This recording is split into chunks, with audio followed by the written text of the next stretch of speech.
Alhamdulillahirrabbilalamin, pada kesempatan kali ini kita semua dapat berkumpul dalam acara virtual event yang dilakukan secara hybrid live dari Grand Sleepy Tower di Jakarta dan daring melalui aplikasi Zoom. Pada hari ini, Sabtu 24 September 2020, pukul 13 hingga dengan pukul 15 dalam acara Grand Launching Koperasi Bumi Tani Pajajaran. Terpercaya, tumbuh, tangguh.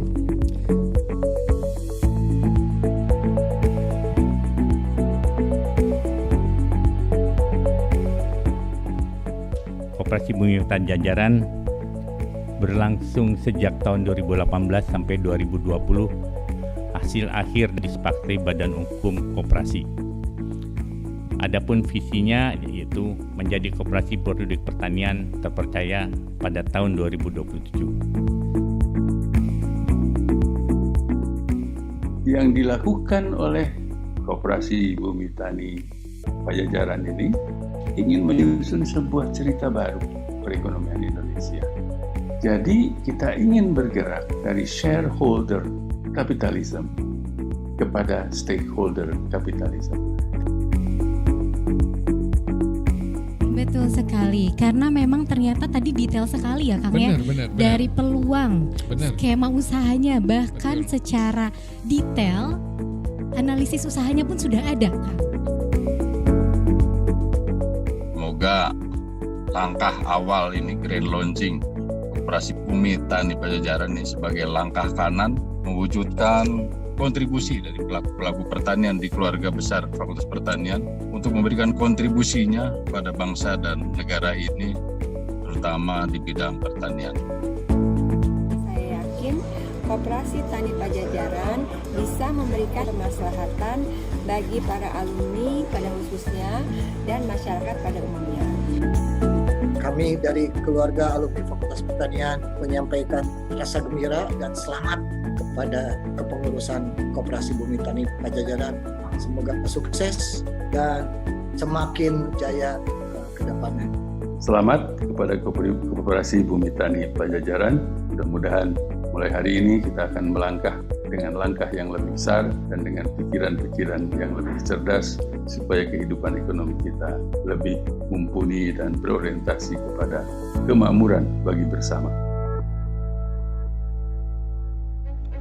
Assalamualaikum warahmatullahi wabarakatuh. Saya Rohadi Tawaf, Komite Pemulihan Ekonomi Jawa Barat, mengucapkan selamat dan sukses atas launching Koperasi Bumi Tani Pajajaran. Saya Aun Gunawan, Ketua KPBS Pangalengan, mengucapkan selamat berdirinya Koperasi Bumi Tani Pajajaran. Semoga Koperasi Bumi Tani Pajajaran mewarnai masyarakat berkoperasi di Indonesia, khususnya di Jawa Barat. Selamat atas Grand Launching Koperasi Bumi Tani Pajajaran. Semoga Koperasi Bumi Tani Pajajaran menjadi yang terdepan dalam membangun ekonomi di Indonesia. Semoga Koperasi Bumi Tani Pajajaran terus berupaya meningkatkan kualitas kehidupan anggotanya serta mendorong kesejahteraan dan kemajuan perekonomian rakyat. Bismillahirrahmanirrahim. Assalamualaikum warahmatullahi wabarakatuh. Selamat dan sukses kami ucapkan atas nama pemerintah Provinsi Jawa Barat terkait peluncuran Koperasi Bumi Tani Pajajaran. Semoga kehadirannya dapat mendorong memajukan produksi bidang pertanian, membangun keswasembadaan, dan juga membawa kebermanfaatan bagi anggota menuju Jabar Juara lahir batin. Terima kasih. Wassalamualaikum warahmatullahi wabarakatuh.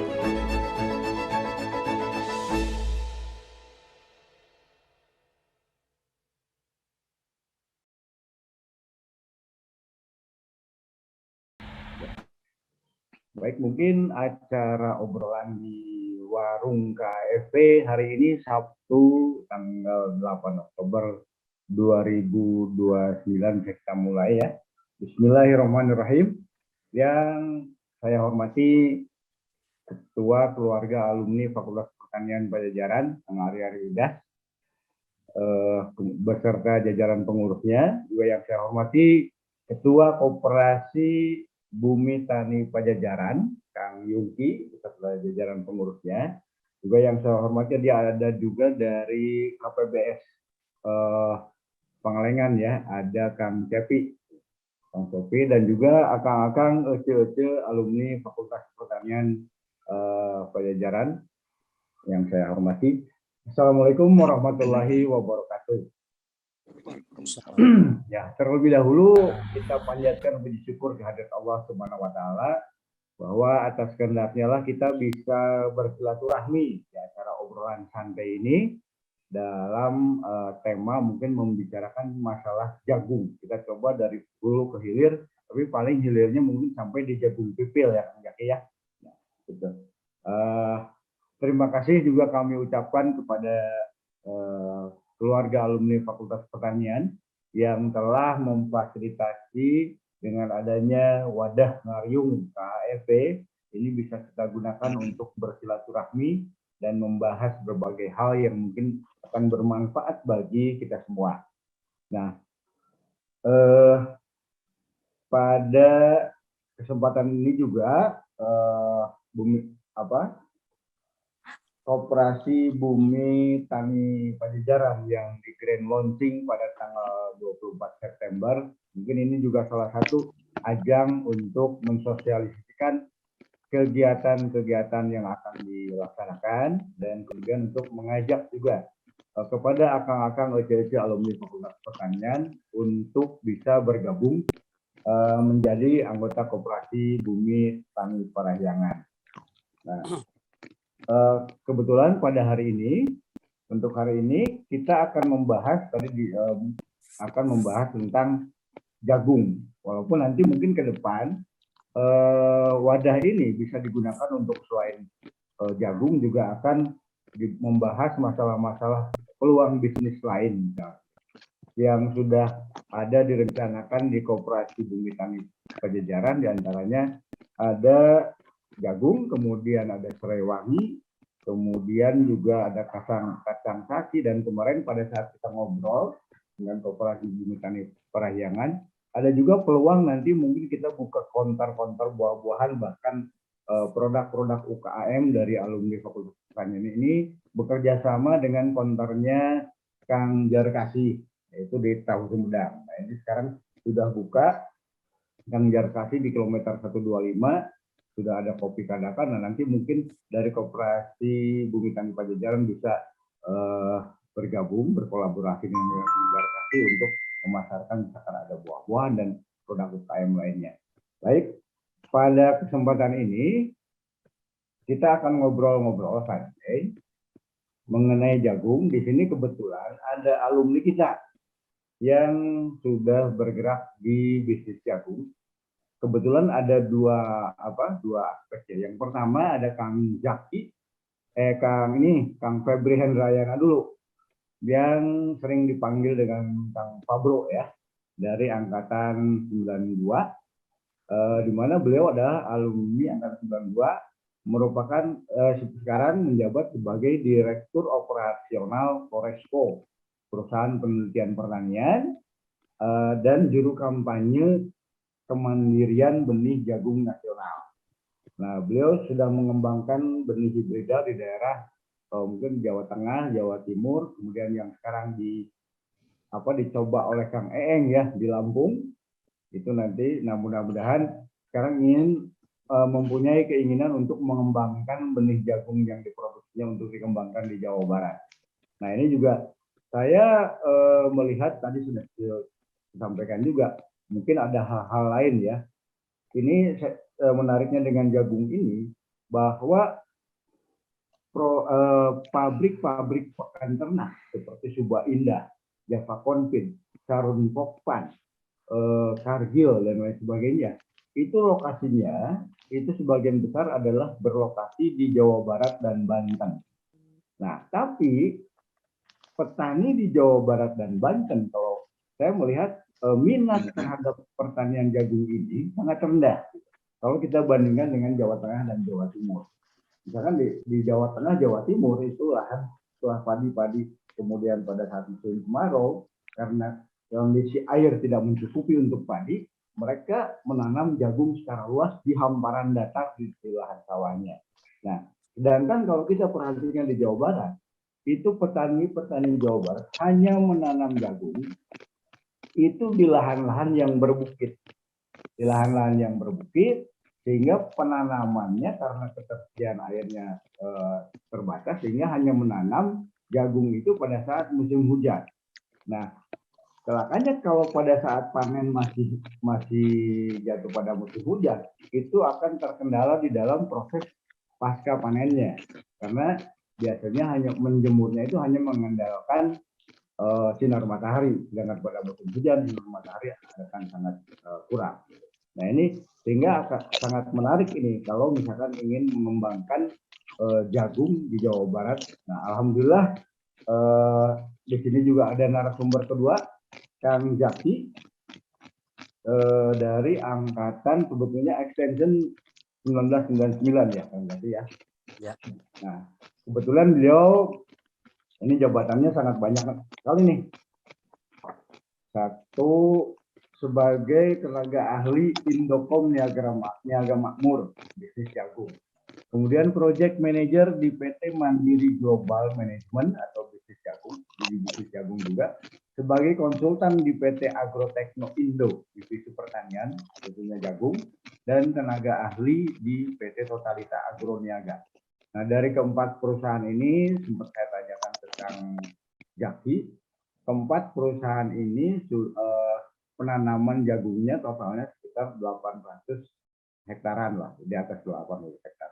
Nah, mudah-mudahan hari ini akan kita bicarakan bagaimana proses untuk memproduksi benih jagung hibrida dan sebagainya, prosesnya bagaimana budidayanya, dan terakhir mungkin bagaimana kira-kira peluang yang bisa diambil oleh Koperasi Bumi Tani Pajajaran kalau akan melaksanakan bisnis di jagung, baik di benih maupun di jagung pipil, atau bahkan ke budidaya jagung untuk tebon ya, jadi jagung yang ditebang pohonnya untuk pakan ternak gitu.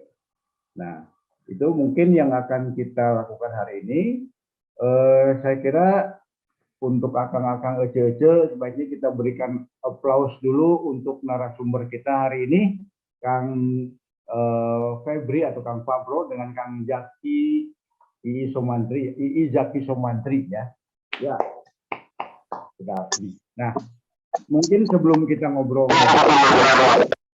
menggali lebih jauh tentang perjagungan ini, mungkin saya akan memberikan kesempatan pertama dulu kepada Kang Febri, yang khususnya dari benih dulu lah, kita proses benih dulu, baru nanti kita menginjak ke budidayanya sampai ke jagung pipil ya. Saya kira akang-akang ece-ece kita kasih kesempatan ke Kang Fabro untuk memberikan pemaparan mengenai produsen benih jagung. Ya, silakan Kang Fabro. Hatur nuhun. Assalamualaikum warahmatullahi wabarakatuh. Waalaikumsalam.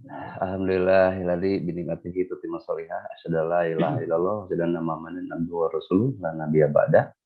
Hatur nuhun kasempatana. Nah, tadina bade usul abdi teh Kang Eri, Kang Jajat izin abdi ngawitan ti payun. Tong Kang Zaki heula.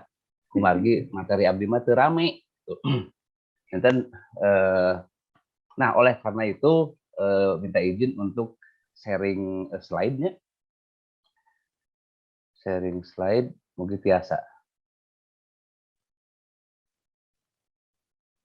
Biasa Kang ya? Tinggal. Nanti di slide show. Jadi nama par dulu ke Kang Fabro, nanti kita obrol-obrolan ya. Terus ketinggal acan? Atau semua slide show na paling. Kang Eri punten. Oh, di slide show. Ketinggal Kang. Oh, siap. Nah. Baik. Ngahaja abdi dimulai dengan gambar. Abdi ngagambar eta tahun 87 bahasa penelitian kedelai di Pabaihaki. Yang saya pikirkan ketika itu adalah seorang peneliti yang memikirkan tanaman, kemudian dari berbagai apa ya, Nggak baik. kalau boleh saya bilang racun yang diberikan oleh Pak Bahya kepada saya, bahwa bagaimana suatu penelitian itu bisa terbumikan oleh dengan petani ditanam, dan juga ada penghargaan bagi peneliti. Sederhananya royalti. Karena Pak Bayhaki bilang ketika itu begini, peneliti yang paling kaya itu di Amerika adalah breeder. Oke, tapi belum ada sekarang di Indonesia harita breeder yang kaya. Nah, digambarlah saya itu mata gambarnya sampai jagong, gambarnya tangkal kedelai. Baik, kita nah secara umum Kang Jaki apal panjenengan mah. Kita tahu bahwa produktivitas lahan pertanian kita tahun 2017 ada program benih bantuan benih seluas 3 juta hektar yang mayoritas hanjakalna atau di luar itu selain bantuan benih juga yang pre-market oleh petani yang kereta itu hanjakalna didominasi oleh produk-produk yang notabene PMA. Bisa disebutkan Syngenta, Pioneer, Monsanto, Harita, Energen Bayer, cap kapal terbang, sanajan namina cap kapal terbang, tapi induknya adalah Chaun Pokpan, Thailand. Yang lucu adalah 5 lambang terakhir, Advanta, Nusividu, Biosin, Prasad, itu adalah perusahaan India. Jadi anu lucu mah Prasad, keboga pabrik, keboga produk, ngan bikin pabrik kumpul, dia memberikan layanan maklun gitu. Jadi kurang ajar oke orang India daek-daek ka dieu gitu ngan ukur nyedot uang orang Indonesia. Nah, itu yang ironi. Sementara produk-produk kita tidak kalah bagusnya, termasuk juga produk-produk Litbang dengan varietas HJ21, JH37, NASA 29 dan lain-lain itu tidak kalah baiknya. Cuman secara market share itu ternyata tidak bisa dibandingkan dengan mereka punya PMA. Kalau dengan pemerintah dilakukan sedemikian rupa sehingga singkatnya adalah adanya bantuan benih gratis bagi petani. Saya tidak melihat apa-apanya, saya tidak melihat bagaimana itu adalah menjadi proyek, di mana di situ ada intrik-intrik politik dan keuangan di dalamnya, tidak melihat itu. Tapi yang pasti itu adalah yang kami lihat semuanya adalah lahirnya banyak perusahaan benih lokal. Jadi sekarang perusahaan benih lokal itu lahir berkat adanya program bantuan benih gratis. Nah, padahal kalau dari sisi kuantiti itu banyak, tapi dari sisi untung kecil. Sedetik muka. Harga yang ditentukan itu adalah 40.000, kemudian HPP itu disetting di 30.000 lah katakanlah. Kemudian ada 10.000 kacana, marginnya 10.000. Kemudian tetapi si perusahaan paling besar marginnya ada Rp4.000, Rp6.000, nah itu adalah dan lain-lain. Nah, padahal kalau ketika saya bekerja di Monsanto, Syngenta dan Pioneer, bisnis benih itu adalah luar biasa. Mereka menjual jagung itu di harga 90.000. Padahal HPP-nya itu di bawah 30.000. Jadi itu margin yang besar. Nah, itu dasar pemikiran kami untuk bagaimana benih ini bisa menasional. Nah, tapi sebagai pengangguran, alhamdulillah tahun 2017 efektif saya sudah bekerja sebagai pengangguran. Banyak pikir. Nah, kelebihannya orang pengangguran tuh banyak pikir, tetapi tidak ada yang dan tidak ada yang melarang gitu ya. Jadi ngalamun itu bikin tulisan-tulisan dan kita kumaha bahwa bantuan benih ini harus ada peningkatan kapasitas petani, kemudian tumbuh kembang perusahaan benih lokal harus sudah ada, kemandirian benih nasional bagaimana caranya, apa itu artinya kemandirian benih nasional, kemudian aspek pemberdayaannya seperti apa. Karena kita tahu semua bahwa petani saat ini diakui tidak diakui adalah sebagai objek.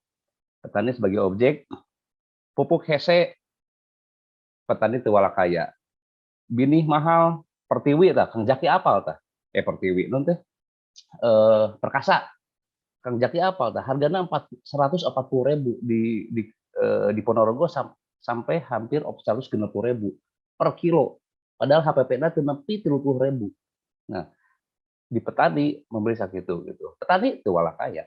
Kemudian rasa memiliki dari petani. Petani mitra yang menangkarkan benih itu dibeli tongkolnya oleh perusahaan benih, kemudian selesai. Tidak ada rasa memiliki, begitu saja. Kemudian bisnis benih itu sendiri. Nah ini saya ngalamun gitu, kumaha kan, baca-baca ada tulisan dari Kang Iwan 82. Secara proses pemberdayaan merupakan gagasan inovatif, revolutif dari para pemikir atau praktisi kritis dan otokritik dari para pemikir yang sadar akan implikasi dan kecatatan involutif dan paradigma regulatif berbasis nilai. Nah, asik nama cocok dengan saya lah begitu, rada hese mantan dimakan. Nah, lanjut, apa yang terjadi di bisnis benih itu seperti apa sih? Sederhananya seperti ini. Ada produksi benih di bawah nih, petani itu menangkar benih, ada jantan, ada betina. Nah, dilakukan penangkaran, kemudian hasilnya itu dipanen oleh pabrik. Nah, dipanen oleh pabrik, kemudian dipanen sehingga menjadi kemasan dan dijual oleh petani. Selesai. Nah, saya tadi bilang 30.000 HPP atau cost of goods sold-nya 30.000, mentok mah 30.000. Kemudian dia jual ada yang 60.000, ada yang 85.000, ada yang 55.000, ada yang 90.000. Itu ke distributor. Sampai ke petani yang 90.000 itu sampai di angka 145.000 dan seterusnya. Nah, margin itu kemana? Margin itu yaitu untuk karya. Tadi Kang Acep Wahyudin bilang bahwa kita susah untuk mengalahkan gajah. Kenapa? Karena gajah itu ada apa ya, secara marketing mereka tahu branding, sehingga petani itu mindsetnya jelas. Pokoknya saya tidak mau kajian mahal, saya mah pokoknya asal perkasa dibeli, gitu. Kajian mahal asal bonansa dibeli, gitu. Nah, itu adalah marketing, branding atau market perceive, itu bahasa Hermawan Pajasa.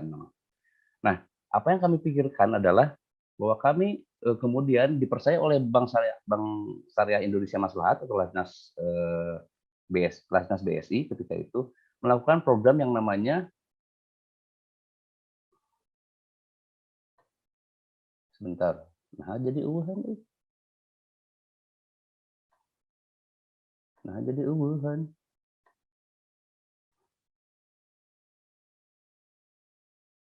Sekedap.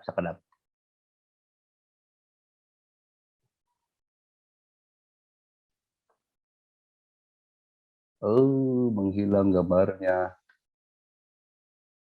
Apunten Kangnya, sekedap.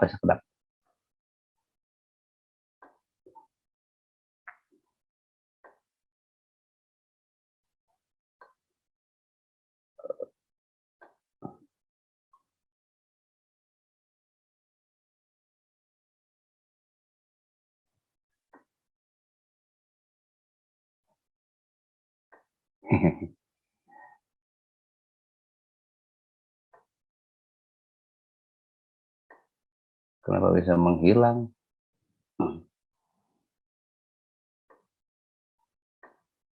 Nah, kasih aja. Nah, kemudian apa yang kami lakukan? Kami adalah mengajukan proposal di mana margin yang diperoleh oleh perusahaan benih itu sebagian akan kembali ke petani. Tadi kalau dari gambar yang sebelah kiri, petani yang menanam itu hanya mendapatkan hasil panenan gelondong. Tapi ketika saya menjual benih itu dengan margin katakanlah 100.000, maka 20%-nya itu akan kembali ke petani itu. Jadi petani akan mendapatkan income 2 kali. Pertama penangkaran, kedua bagi hasil. Nah, bagi hasil itulah yang kemudian diterima oleh BSI, Bank Syariah Indonesia Maslahat, untuk mengucurkan dananya kepada kami. Dan ini program sudah bergulir, sudah masuk ke musim ketiga, dan alhamdulillah diterima oleh masyarakat Ponorogo kami memulai. Nah, kemudian itu dari satu sisi pemberdayaan. Nah, apa itu Koresco? Koresco adalah perusahaan penelitian. Apa yang kami lakukan adalah mengkolaborasikan penelitian-penelitian yang ada di Indonesia, terutama jagung, di mana itu bisa jadi adalah seorang peneliti mandiri, universitas, ataupun litbang, misalnya Bali Sereal di sini, itu bergabung melakukan penelitian bersama secara kolaboratif. Kemudian ketika hasil penelitian itu menghasilkan produk-produk yang menjanjikan, maka kami pasang di etalase. Kami tanam di satu area yang mudah dilihat, kemudian kami undang para pelaku benih lokal. Nah, perusahaan-perusahaan benih lokal itu kami undang untuk melihat etalase-etalasenya. Silakan Pak, pilih varietas mana yang kamu suka. Katakanlah si varietas A suka yang varietas hibrida A, yang B suka B, si C suka C. Dan ketika itulah dilakukan kontrak. Nah, kenapa mesti ada kontrak? Karena ada dua hal yang penting. Satu, penelitian harus bergulir terus. Artinya, kita bukan orang litbang, kita tidak ada dana dari pemerintah. Dan kami awam dengan istilah-istilah funding penelitian itu. Sehingga royalti yang diberikan itu adalah sebagian untuk penelitian lagi keberlangsungannya, dan sebagian lagi untuk peneliti. Itulah yang dikatakan dengan hak pemulia atau breeder right. Sehingga dengan sistem ini, maka si pemulia akan mendapatkan passive income dari setiap kilogram benih yang dijual. Nah, kenapa kami menawarkan seperti ini? Karena kami tahu banyak teman-teman perusahaan lokal yang girohnya atau semangatnya itu tinggi untuk bermain, tapi tidak punya produk, tidak tahu apa itu istilah breeding, tidak tahu apa itu istilah mengawinkan untuk melakukan persilangan untuk menghasilkan segregasi kemudian disurvey menghasilkan gelur murni disilangkan dan dia gabung bla bla bla, itu yang istilahnya pemulihan tanaman. Mereka tahunya produk. Akhirnya kami tawarkan, Pak, ini Bapak tidak usah pusing-pusing apa itu istilahnya daya gabung dan lain-lain, tapi kami memiliki produk. Kalau Bapak suka dan sudah terbukti bagus di daerah jagung di Indonesia, silahkan pilih yang mana. Nah, ketika mereka milih, mereka otomatis memiliki produk sendiri. Nah, itu sudah bergulir dan itu saya mengambil milestone di Ponorogo. Kenapa di Ponorogo? Karena penelitian kami ada di Ponorogo, kemudian kami melakukan pemberdayaan tadi dengan sistem bagi hasil itu di Ponorogo juga, dan kemudian kami merapat dengan Kabupaten Ponorogo. Nah, ini adalah tim kecil kami. Alhamdulillah, Foresco saat ini sudah dipercaya oleh beberapa perusahaan, diantaranya dari paling atas Sukses Sentosa, atau yang memiliki CMP, Kang Zaki. Yang memiliki CMP 01. Nah, itu Sukses Sentosa namanya, itu perusahaan baru, sebelumnya Cipta Makmur Pertiwi.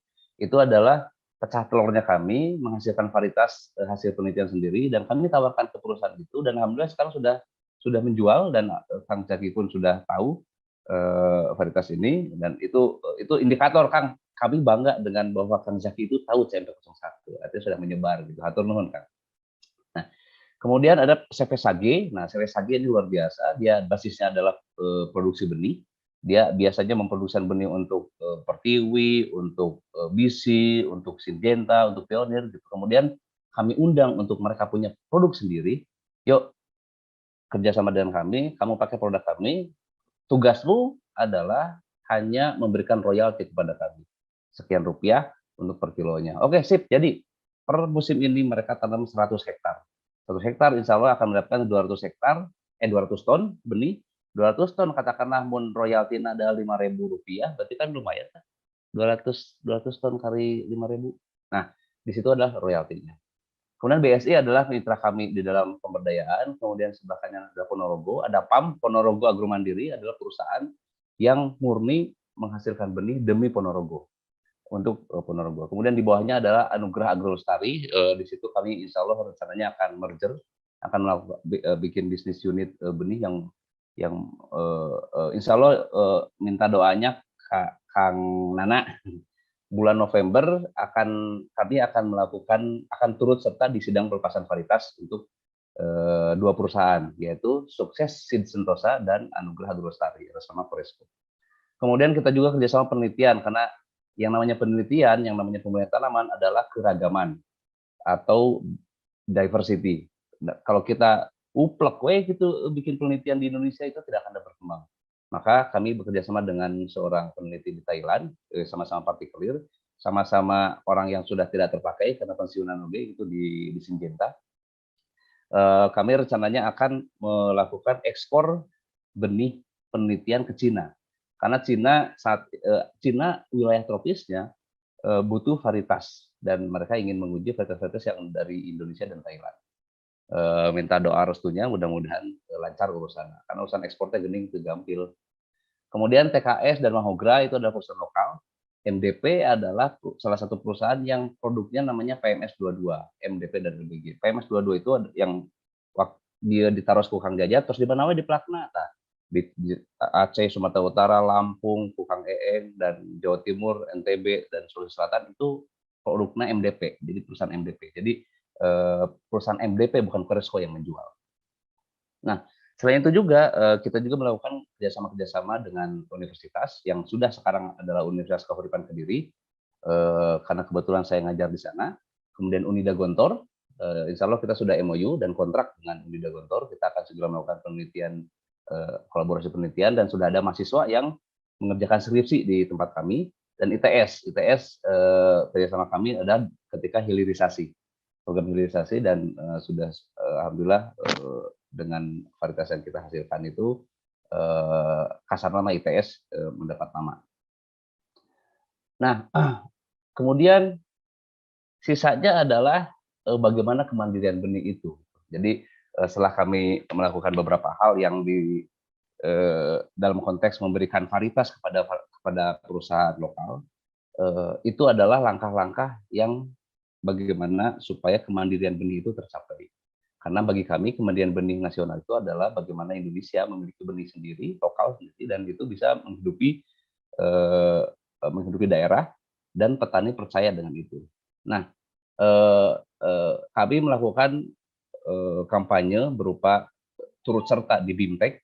BIMTEK itu sebetulnya BIMTEK itu adalah kegiatan bimbingan teknis yang dilakukan oleh anggota legislatif PKB ketika itu untuk mengarahkan NK 212, NK Wiro Sableng, punya Syngenta.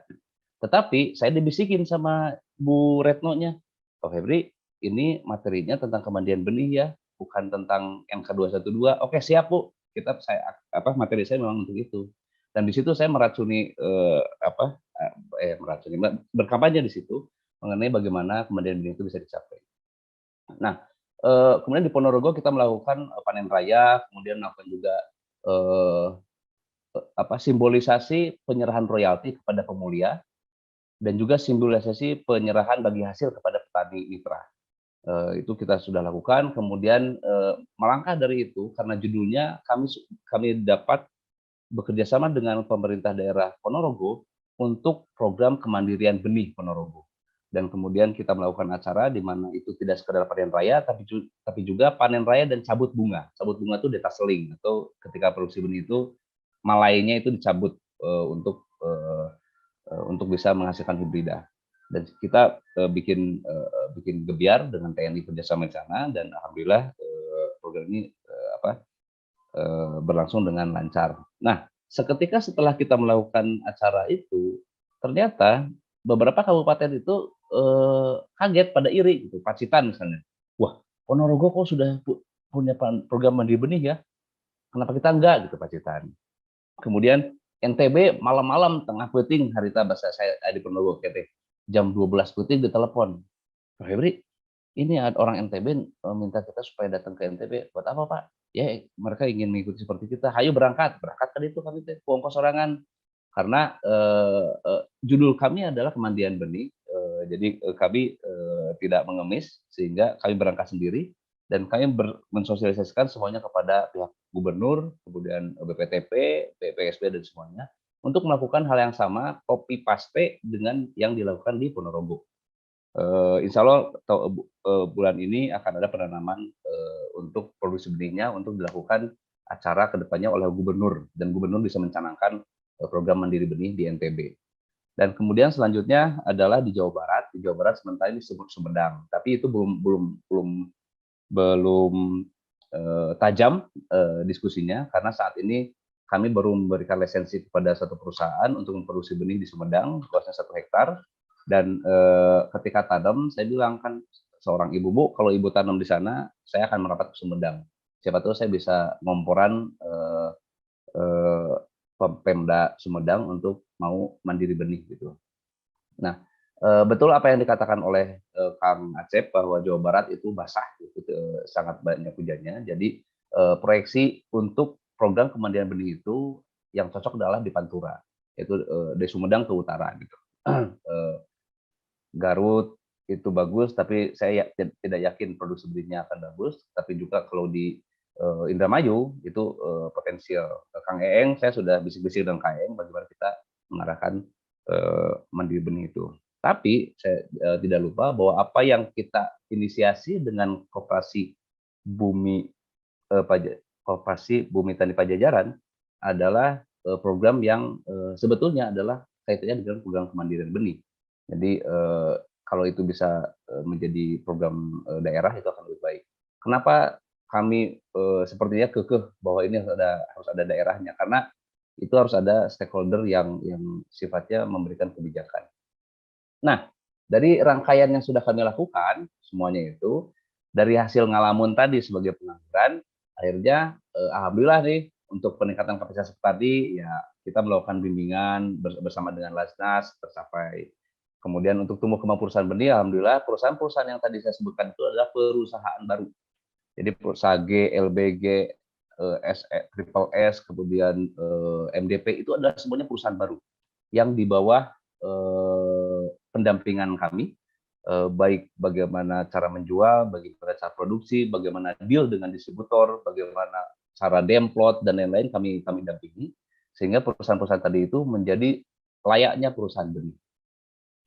Kemudian aspek pemberdayaan sudah kami laksanakan, di mana kita petani mitra itu akan mendapatkan bagi hasil, dan juga sehingga petani tidak hanya sekedar sebagai objek, dan juga petani merasa memiliki. Jadi ketika si petani itu melihat bahwa produknya itu sudah dijual dengan kemasan sekian, selain dia bangga bahwa itu adalah produk sendiri, dia juga bangga karena dia akan dapat bagi hasilnya ketika dijual oleh kami, oleh perusahaan benih.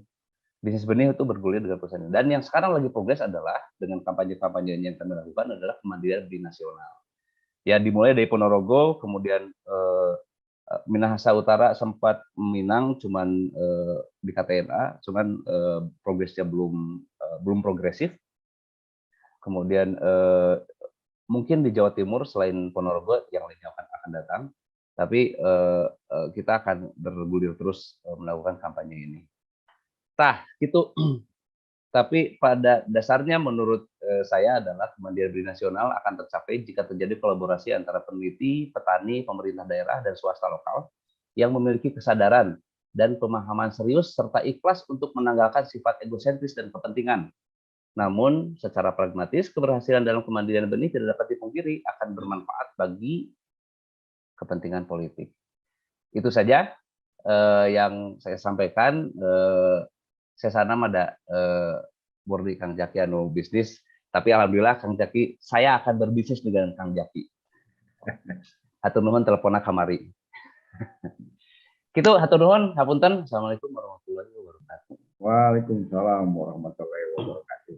Hatur nuhun Kang Pabro yang sudah memaparkan mengenai produksi benih jagung untuk mencapai kemandirian benih jagung nasional ya. Mudah-mudahan apa yang kita citakan bisa dicapai, bahkan kita bisa ikut berpartisipasi mungkin dari nantinya di alumni Fakultas Pertanian maupun di Bumi Tani Pajajaran bisa berpartisipasi untuk memproduksi hal itu. Nah, kakak nggak cocok, mungkin nanti kalau ada yang mau mengajukan pertanyaan sebentar disampaikan dulu di chat nanti. Nah ini kita lanjutkan saja dulu dengan pemaparan dari Kang Jaki supaya kita tahu dulu nih di produksi benihnya seperti apa sampai ke budidaya jagung sampai untuk jagung pipil apakah jagung jemput. Nah itu mungkin nanti kita ajak ngobrol lagi Kang Pablo sama Kang Febri setelah menyampaikan pemaparannya. Ya silakan Kang Jaki.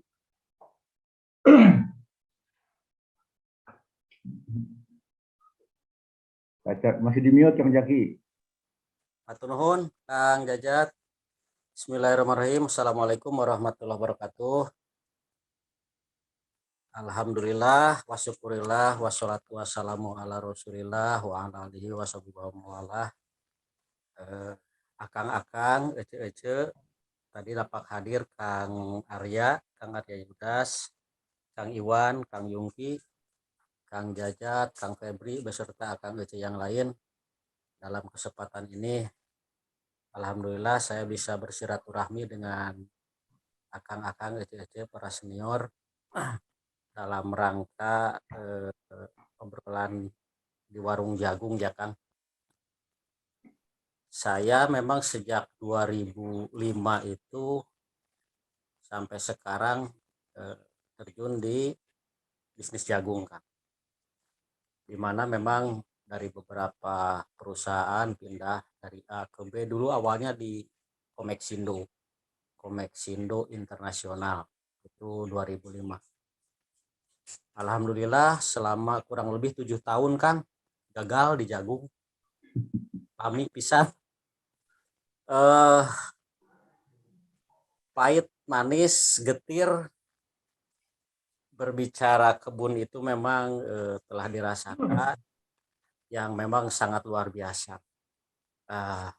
Tadi saya tertarik sekali dengan yang disampaikan Kang Jajat dan Kang Febri terkait dengan pasokan atau kultur Jawa Barat terhadap jagung ya. Karena memang Jawa Barat itu merupakan penduduk terbesar, sekitar dulu terakhir itu di data 48 jutaan kurang lebih, itu memiliki potensi yang sangat strategis khususnya dalam pemenuhan pasokan kebutuhan pangan. Nah, termasuk salah satunya memang jagung.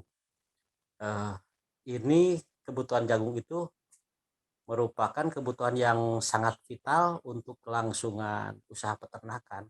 Sementara sampai sekarang memang perkebunan jagung di Jawa Barat itu masih jauh tertinggal oleh Jawa Tengah dan Jawa Timur. Kalau ke Jawa Tengah itu apalagi daerah terus Purwodadi, Blora itu dari mulai Jiken, Getas sampai Plogotuwung sampai ke arah perbatasan Ngawi itu betul-betul lautan jagung. Nah, sementara satu sisi seperti yang disampaikan Kang Jajat tadi, betul sekali bahwa Jawa Barat itu termasuk areal yang sangat strategis. Nah, saya tahun 2016, Kang, 2016 itu ada yang nyeleneh, Kang Jaki, kenapa selama ini kok ngembangin sih di luar Jabar? Itu ada pertanyaan seperti itu Kang ke saya. Saya cuma simpel saat itu jawab, enggak Kang, petani Jabar males. Itu jawaban saya. Ya. Tanina keredul. Nah, sejak itu dibilang Kang ini PR kita, bahwa untuk pengembangan jagung Jawa Barat itu termasuk PR kita. Saya mikir di situ, ayo bismillah kita coba mengembangkan jagung di Jawa Barat. Ada beberapa sentral Jawa Barat selama ini memang yang menjadi sentral Jawa Barat itu Majalengka, Garut, sedikit Bandung, sedikit Sukabumi, Ciamis. Nah itu yang menjadi sentral. Nah, salah satu sisi bahwa jarak yang cukup jauh dari Jatim, Jateng itu menjadikan tingginya faktor biaya pengiriman. Sementara rantai tata niaga di kita itu masih cukup panjang dari mulai petani, pengepul, tengkulak, supplier, sehingga share margin untuk beberapa pelaku usaha menyebabkan harga tersebut tidak kompetitif, tidak ekonomis. Nah, untuk menjawab kebutuhan pasar itu, saya melihat ini ada satu peluang di Jawa Barat yang sangat besar. Sehingga di situ diperlukan adanya integrasi usaha penanaman produksi jagung yang dibuat satu on farm tetap dengan metode B2B ya, business to business. Sehingga saya berpikir bahwa Jabar itu perlu ada penguasaan lahan perkebunan dengan intensif, karena selama ini memang Jawa Barat itu hanya spot-spot kecil, petani-petani tanam setengah hektar, 1 hektar atau bahkan lebih kecil. Sehingga di situ diperlukan adanya integrasi processing area yang tersentralisir dekat dengan sumber tanamannya, karena seperti yang disampaikan tadi Japa Konfit, Malindo, Kargil, Pokpan, termasuk Banten itu sangat luas pasarnya. Ini satu peluang yang betul-betul bisa menjadikan kebun jagung di kita itu cukup potensial, dan kalau dikaji secara ekonomis akan lebih layak dibanding dari Jateng dan Jatim, karena memang Jawa Barat ini lahan yang sangat luas. Indramayu itu di atas 10.000 hektar sampai sekarang belum dimanfaatkan, termasuk Subang, Purwakarta, terus ke wilayah Cianjur Selatan sangat banyak. Itu yang menjadikan dasar bahwa ayo kita perbesar juga bisnis jagung ini di Jawa Barat. Itu yang ada di pemikiran saya ya. Selama ini memang beberapa tahun terakhir saya mencoba melakukan budidaya jagung ini dengan dua pola. Pertama, kebun inti. Kedua, melakukan pola kemitraan dengan para petani, tetapi ternyata pola kemitraan sampai saat ini saya belum berhasil. Kami belum berhasil karena memang banyak faktor, sehingga udah kita on farm aja, karena di situ bisa mendapatkan nilai yang bagus. Terus salah satu yang saya buat di jagung ini, kami tidak mau tergantung ke pasar. Selama ini kelemahan petani selalu bergantung kepada pasar. Ketika pasar ini tinggi, ketika kebutuhan tinggi, harga naik. Tetapi pada saat petani atau ya di mana-mana panen, harga ngedrop. Nah, saya mencoba bahwa hal itu jangan sampai terjadi. Pemikirannya sederhana. Kalau saya pergi ke pasar kemana, saya selalu tanya barang A itu harga berapa. Nah, apa bedanya dengan jagung? Bahwa kami yang punya barang, berarti kami dong yang harus menentukan harga. Itu yang coba kami lakukan, sehingga beberapa bulan terakhir harga sekitar 4 bulan yang lalu itu harga jagung 56, 57. Saya jual cuma 53 kan. Orang bingung kenapa cuma jual 5.300. Saya sampaikan bahwa dengan jual 53 saya udah punya untung. Nah itu ketika kemarin ngedrop ya ke harga 4.042, kami masih bisa menjual di harga 5.000.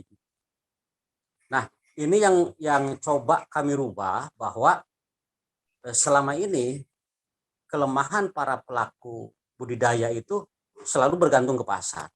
Kami tidak mau bahwa setelah punya produk ditentukan oleh yang lain.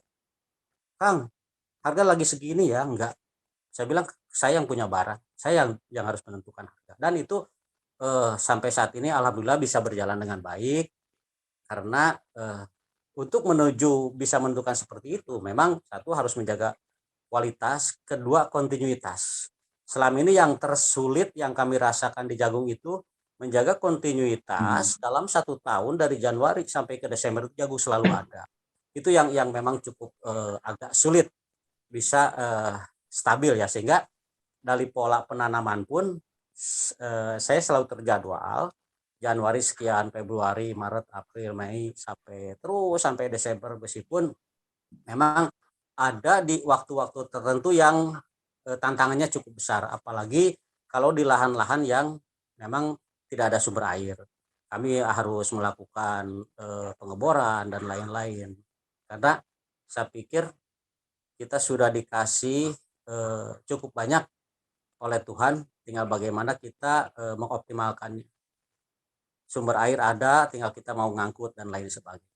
Satu sisi tadi saya tertarik juga dengan yang disampaikan oleh Kang Febri terkait dengan benih ya.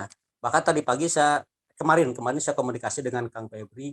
Salah satu kendala yang terjadi baik oleh kami maupun para petani itu adalah dengan tingginya harga benih. Sementara benih itu bisa mencapai 10-15% dari kos produksi. Nah, seandainya ini bisa ditekan, ini menjadi sesuatu yang cukup seksi juga. Seperti yang disampaikan Kang Febri, cukup dengan harga 40.000 misalkan. Dengan HPP sekian, para petani atau kami sendiri saat ini memang beli benih itu lumayan tinggi. Mencapai di kisaran 90-100.000 per kilo.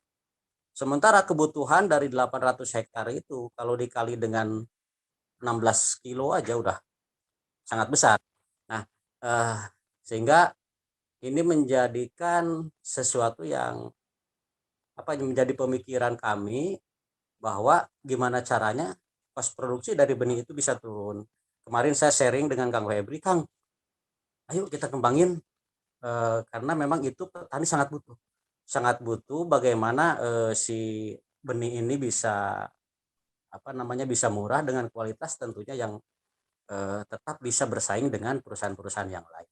Karena kalau pengalaman saya di varietas apapun yang terpenting kami tahu dulu kelemahan. Itu yang selalu saya tanya ke setiap benih ya, ke setiap perusahaan-perusahaan benih, varietas ini kelemahannya apa? Varietas ini kelemahannya apa? Saya nggak pernah tanya kelebihan. Ketika mengetahui kelemahan si A itu BSR atau bule atau lain, berarti itu yang kami protek, itu yang kami lakukan sehingga muncullah karakter dari benihnya itu sendiri yang memang positifnya. Nah, seperti itu. Jadi kalau bicara tentang berkebun, syaratnya itu hanya 2 sih Kang sebetulnya. Versi saya. Putus urat kacapeknya Kang. Putus urat kaisin, itu aja.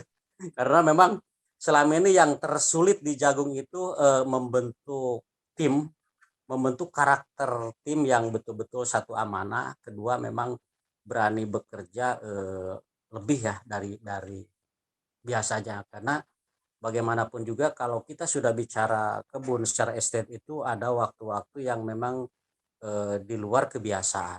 Sehebat apapun planning selalu ada karena bertani itu selalu berhubungan dengan alam. Nah ini tantangan yang memang luar biasa sehingga dimanapun yang paling penting itu bagaimana kita membentuk tim. Nah mengenai peluang kerjasama baik dengan KBTP dan lain-lain ini sangat banyak Kang. Termasuk tadi bahwa satu kebutuhan jagung kita aja sampai sekarang belum bisa mencukupi permintaan dari farm. Kalau feed saya belum berani karena memang harus besar. Farm itu sampai sekarang datang ke tempat kami, tongkrongin bahkan sampai mau nunggu 1-2 jam karena posisi masih di open untuk mereka angkut. Nah, ada satu farm itu kebutuhannya rata-rata per minggu 20-30 ton. Kami hanya mampu 10. Ini satu peluang bagi kita untuk bisa berkolaborasi. Belum lagi yang tebon yang deket kayak GDA, Global Dairy Alami, terus yang lain-lain itu sampai sekarang masih sangat terbuka pasarnya karena sampai saat ini saya melihat belum banyak perusahaan-perusahaan yang bergerak ke situ. Sementara satu sisi itu dari durasi waktu sangat pendek 85 hari. Terus kalau kita mau betul-betul menggeluti di bidang itu peluangnya yang sangat luar biasa Kang. Mungkin gambaran sepintas tentang yang kami lakukan seperti itu. Sekarang kebun untuk Indokon ada di wilayah Kalijati Kang, Kalijati Subang itu belum luas baru 55 hektar. Terus ada juga di Sabandar, Majalengka, barangkali Akang Ece lewat ke Majalengka, nanti ada di situ kebun MGM. Bersama kalau Kang Coki hadir di sini Agrotekno itu udah MOU 400 hektar di Loyang Indramayu, tinggal runningnya aja. Beberapa perusahaan sekarang sudah mulai betul-betul mau berbisnis di jagung karena peluang dari kebutuhan pakan yang sangat besar ini yang mendorong para pelaku bisnis untuk mencoba berkolaborasi, mencoba bisnis di bidang. Sementara itu mungkin Kang Jajat yang bisa disampaikan, mohon maaf atas kekurangannya. Assalamualaikum warahmatullahi wabarakatuh. Waalaikumsalam warahmatullahi wabarakatuh. Atur nuhun Kang Jaki yang sudah memberikan pemaparannya mengenai berita jagung. Jadi tadi kita sudah lihat sih kemungkinan peluang-peluangnya itu di mana, kendala-kendalanya di mana. Tadi disampaikan oleh Kang Jaki bahwa kalau bermitra dengan petani ini memang masih menjadi kendala ya. Seringkali menjadi kendala, belum ada culture yang belum bisa dirubah di petani itu. Kadang kita sudah kontrak sekian, begitu ada yang mau beli di luar lebih dikasih ini lebih tinggi, Nah, dijual lah keluar ke tempat lain gitu. Ada yang seperti itu. Jadi kalau saya melihat ini kemungkinannya akan lebih bagus kalau di budidaya ini diolah secara korporasi mungkin ya. Sehingga apalagi dengan mengadakan fasilitas ketersediaan air, sehingga kita bisa mengatur penanaman, sehingga tiap minggu bisa dipanen dan berapa sehingga bisa kita atur penanaman. Karena kalau jagung kan sebetulnya tidak ada musimnya ya, asal ketersediaan air bisa kita produksi. Nah mungkin ya tadi saya sampaikan kita lanjutkan ke ngobrol-ngobrol. Ini mungkin kita ngobrol dengan Kang Fabro dan Kang Jaki mengenai produksi benih jagung dan budidaya jagung untuk retail maupun ke kebun gitu ya. Baik, kalau ada yang mau bertanya, baik bisa raise hand atau di chat disampaikan di chat, nanti saya sampaikan. Nah mungkin sebelum ada yang bertanya, ini saya akan ingin menanyakan dulu ke Kang Fabro nih mengenai dari benihnya dulu lah, terutama mungkin ke masalah teknisnya Kang Fabro. Jadi kan kalau kita ingin memproduksi benih jagung, gitu kan, ya kan tentunya harus ditanam antara tanaman yang jantan dan betinanya, ya kan? Nah itu kira-kira berapa persen sih kalau misalkan kau ingin memproduksi benih jagung itu yang harus kita tanam tanaman jantan dan tanaman betinanya, dan bagaimana pengelolaan apa istilahnya jarak tanamnya, itu harus ditempatkan di mana. Nah itu mungkin pertanyaan yang pertama gitu ya, itu aja dulu pengaturan, bagaimana pengaturan jarak tanamnya dan berapa persen sih kalau misalkan dalam 1 hektar itu ingin memproduksi benih jagung, tanaman jantannya berapa, tanaman betinanya berapa. Oke, jawaban saya 2, Kang. Pertama mengenai jarak-jarak. Betina itu paling sedikit secara umum adalah 4 baris. Ya, 4 baris. Si jantan itu 1 baris. Jadi 1:4 perbandingannya. Jadi dari sisi populasi maka akan berkurang jumlah populasinya karena tanaman jantannya itu harus ditebang. Jadi sisa 1/5-nya itu ditebang dan 4/5-nya itu yang dipanen. Itu 1. Keduanya, ilustrasi yang sederhananya yang sudah saya sampaikan di ilustrasi Koperasi Bumi Tani Pajajaran terkait closed loop seed business jagung, bahwa untuk 1 hektar saja, 1 hektar tanaman itu bisa menghasilkan 2 ton benih. Rata-rata ya, 2 ton benih. 2 ton benih itu mau dipelaku Kang Jaki mah insya Allah paling tidak ada 100 hektarnya Kang ya. 100 hektar. Ya. Jadi, kalau Kang Jaki mau nanam 1000 hektar, berarti yang kita butuhkan hanya di 10 hektar perbenihan. Bagi 20. 1 hektar untuk 100 1 hektar untuk 100 hektar ya. Ya, sebetulnya tepat nama 80 sih, tapi kan ada kagok dapat 100 benihnya. Jadi 1 hektar itu 100, berarti 1000 itu berarti 10 hektar saja kita tanam produksi benih itu cukup untuk menyuapi luas area di 1000 hektar. Nah ini sedikit nyambung Kang Punten, itulah yang ditawarkan untuk digulirkan oleh koperasi. Jadi Kang Jaki itu ada 400 hektar yang tertanam. Nah 400 itu jangan 400 dulu, 100 hektar lah kita sediakan benihnya hasil produksi KBTP koperasi gitu. Nah 100 gitu. Insya Allah inisiasi akan segera dimulai. Abdi bade mengirimkan ke Kang Jaki beberapa entry hibrida, minimal 5 Kang Jakinya, Punten ngarepotkeun.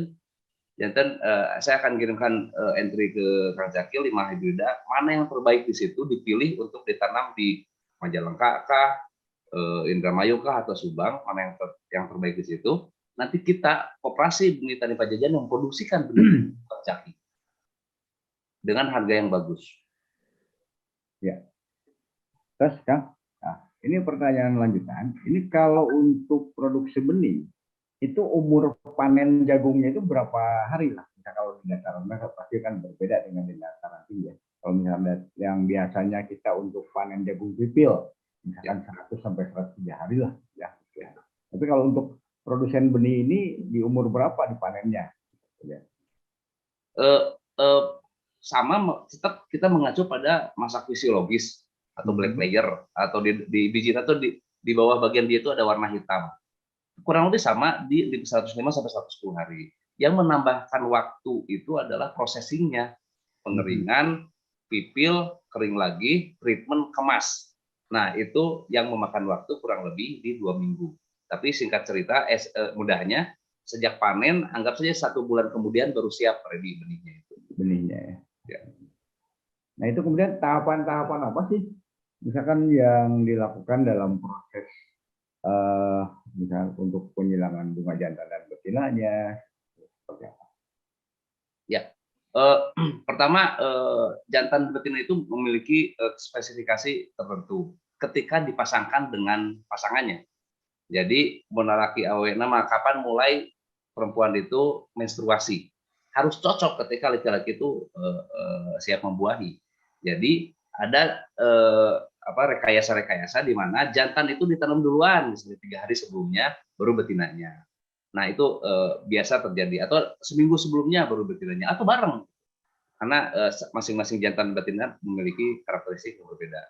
Nah setelah itu ditanam seperti biasa, kemudian pada umur kurang lebih di 45 sampai 55 hari, itu waktunya si malai jantannya itu yang di atas itu dicabut untuk barisan betina. Kan ada tanaman jantan, tanaman betina, dua-duanya jagung, Kang, ayam malai, ayam rambut, gitu. Tapi untuk tanaman betina, maka si malainya itu dicabut, namanya detasseling. Jadi malainya dicabut sebelum itu pecah, karena harus menghindari serbuk sarinya itu jangan sampai menyebar. Nah, detasseling namanya, itu proses harus ada paling tidak 2 atau 3 kali lewat, karena suka ada yang terlewat pencabutannya. Setelah dicabut itu, biarkanlah tanaman itu menyerbuk silang secara alami dari malai jantan kepada serbuk sarinya kepada rambut jagung barisan betina, dan itu dibiarkanlah, tinggal pelihara tanamannya hingga waktunya panen. Sebelum panen, si jantannya itu harus ditebang dulu. Nah, jadi setiap kalau ada produksi benih itu sebetulnya ada kebun yang bisa dipanen untuk ternak, karena si barisan jantan itu tidak boleh masak, tapi segera setelah habis serbuk sarinya itu ditebang, dan itu menjadi pakan ternak. Nah, ditunggu kemudian setelah tunggu di tengah-tengahnya itu kita lihat selalu ada saja yang namanya off type atau tanaman yang tidak seragam. Aya yang celing sorangan kita cabut, ada yang genjah sendiri gitu kita cabut, sehingga semuanya akan ada kemudian dicapai. Dan setelah itu panen seperti biasa, ditimbang, dan ditimbangnya itu gak ada istilah pipilan atau pipilan kering 15 hari, tidak ada. Ketika ditimbang langsung dihargakan kepada petani, itu langsung dibeli, langsung dihargakan tanpa ada pengukuran kadar air dan rendemen. Langsung di gelondong itu kita timbang dan kita beli. Setelah itu baru dibawa ke pabrik untuk diproses, atau bukan pabrik lah, tempat processing. Tempat Kang Eeng kalau ada tempat penjemuran itu sudah cukup, di sun-dry, kemudian 45 hari, kemudian dipipil sedemikian rupa sehingga kadar airnya sampai ke 9 sampai 11%. Nah setelah itu baru diberikan treatment atau perlakuan benih untuk supaya tidak kena bulai, pun juga insektisida kalau supaya tidak kena bulai, kena semut dan kuret bahasa Jawa nama, kuuk bahasa orang nama. Nah itu baru dikemas, baru siap ready untuk dikirim ke market. Ya, mangga terus angkat tangan dah, ya nih dari 81, mangga pilih. Kalau ada yang mau ditanyakan ke Kang Fabro atau Kang Jaki, silahkan. Di unmute dulu ya nih. Ya, baik, hatur nuhun Kang. Ya, Assalamualaikum warahmatullahi wabarakatuh. Waalaikumsalam warahmatullahi wabarakatuh. Ini mangga mau Kang Jaki atau Kang Febro. Kang, ini pengalaman saya di lapangan. Waktu itu saya menanam jagung. Kemudian saya ini tanaman jagungnya itu terserang Spodoptera litura waktu itu. Nah, saya mengendalikan Spodoptera litura itu dengan menggunakan tanaman mimba sebagai botanical insecticide, dan satunya lagi menggunakan Beaforia bassiana. Nah, setelah itu, alhamdulillah Kang, ini dari pengalaman saya, dari penggunaan kedua pestisida tersebut, alhamdulillah saya panen jagung dengan menurut saya ini udah cukup baik gitu. Nah, itu hanya sharing pengalaman saja, Kang. Kalau misalnya di lapangan selama ini akan terserang oleh Spodoptera litura, apa yang akan lakukan? Mangga saya tanya ke Pak Kang Jaki atau ke Kang Febro. Terima kasih. Assalamualaikum warahmatullahi wabarakatuh. Salam. Kang Jaki lebih tepat untuk menjawab, tapi kalau kami biasa lakukan sederhana, pakai emamectin, apapun mereknya emamectin gitu. Cuman kita memiliki juga bikin juga organik, cuman masih scatter gitu, belum pernah mencoba membeli pestisida organik yang ada di pasaran. Atau nuhun masuk karena nimba sarang non gitu. Beaforia ya. Misalnya Unpad terus kagungan produknya itu asik digital. Mangga Kang Jaki, Nuhun, saya ini itu sangat bagus kalau pakai pesnap ya, atau tadi yang mimba dan lain-lain. Kalau sebetulnya yang bagus itu memang budidaya secara ekologis itu lebih bagus. Namun saat ini memang kendala-kendala para petani itu tidak mau memulai hal tersebut.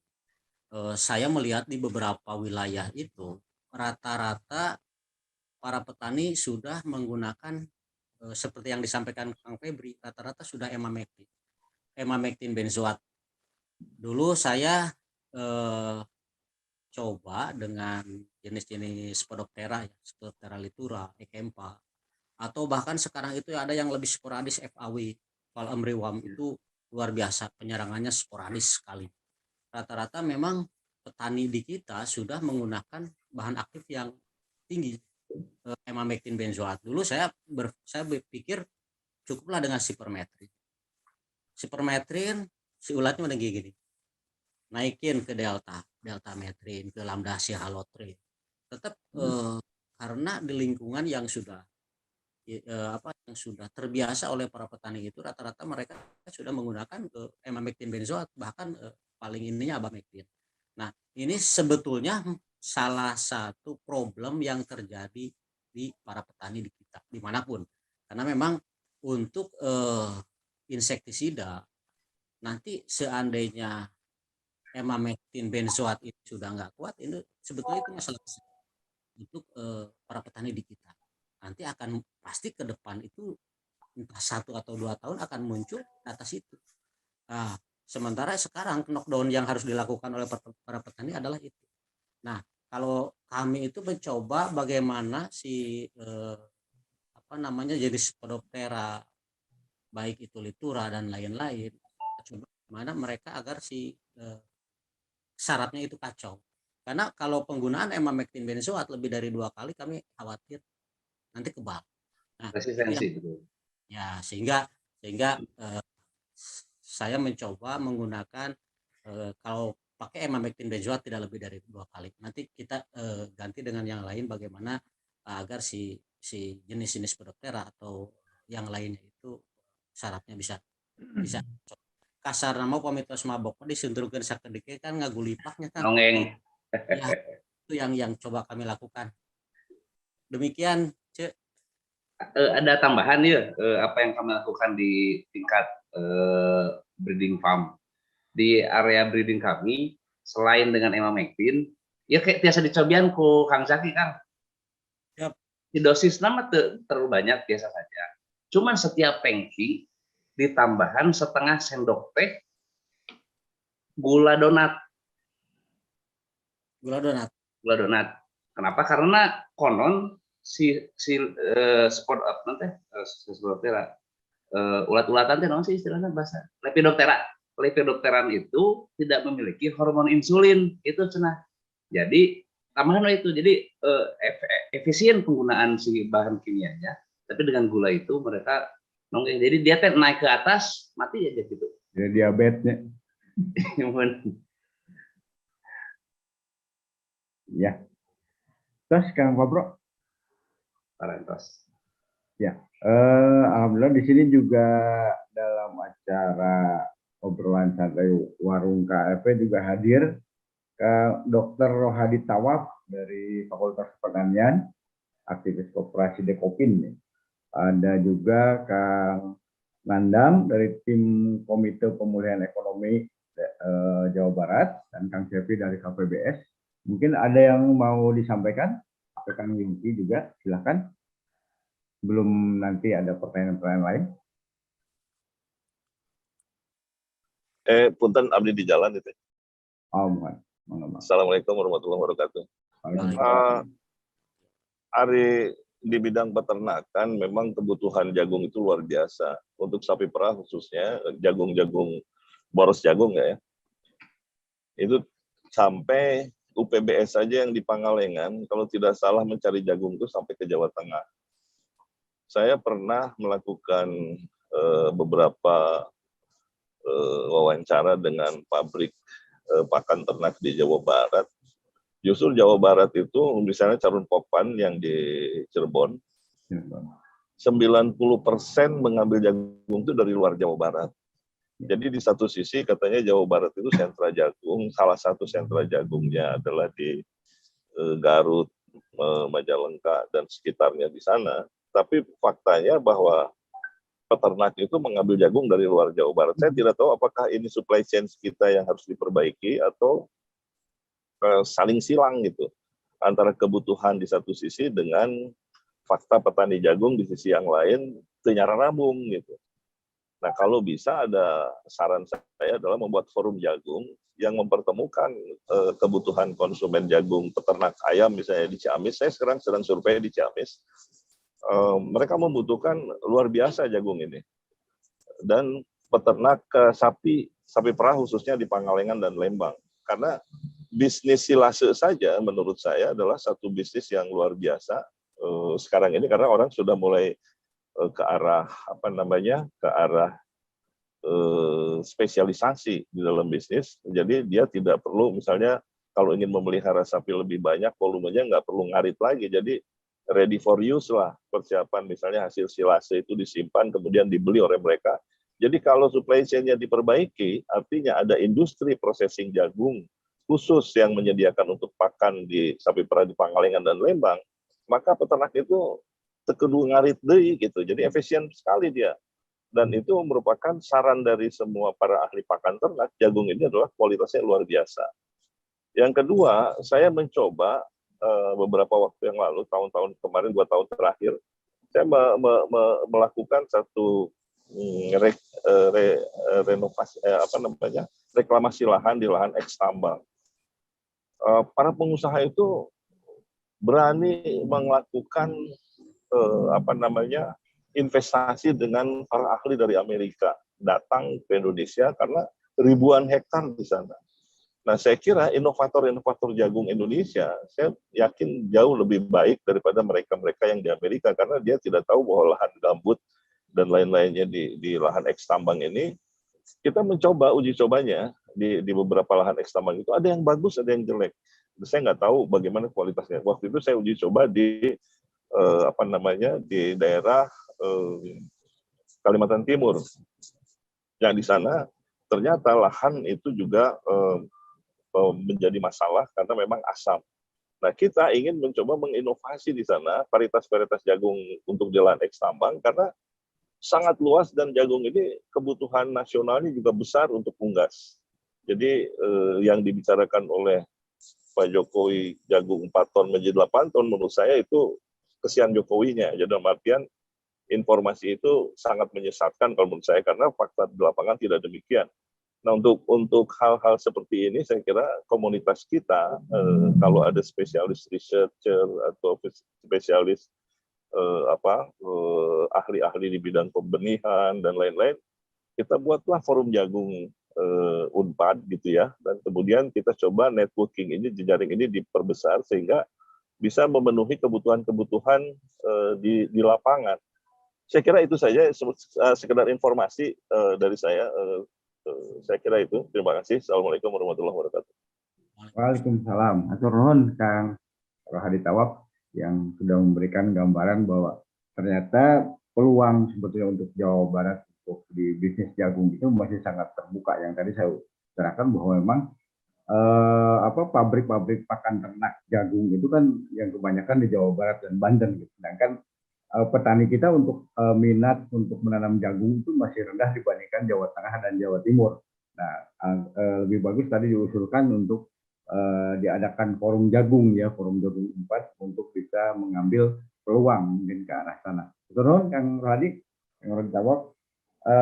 Dari Kang Nandang dari Komite Pemulihan Ekonomi, mangga bilih ada aya nu bade didudukeun.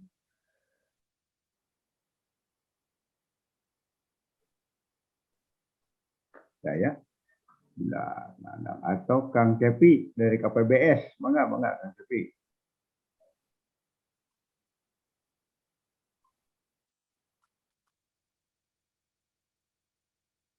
Kang Cepi, aya nu bade didudukeun.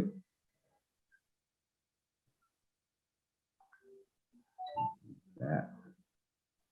Saya oke namanya.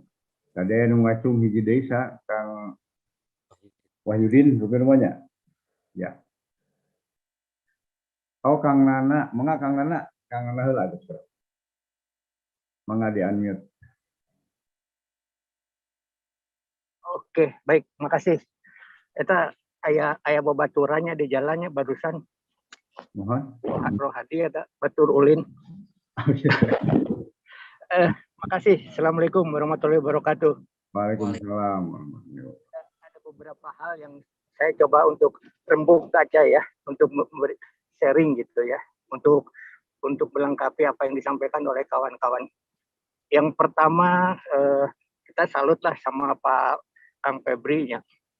Ini Pak Kang Febri mesti didorong dan diberikan informasi yang seluas-luasnya itu tentang benih terutama yang saya pahami itu satu. Kemudian Kang Febri kan kaitan dengan penelitian pemuliaan ya. Biasanya kalau hasil pemulihan itu akan berhasil dianggap berhasil, benihnya sudah dipakai petani. Ini kuncinya.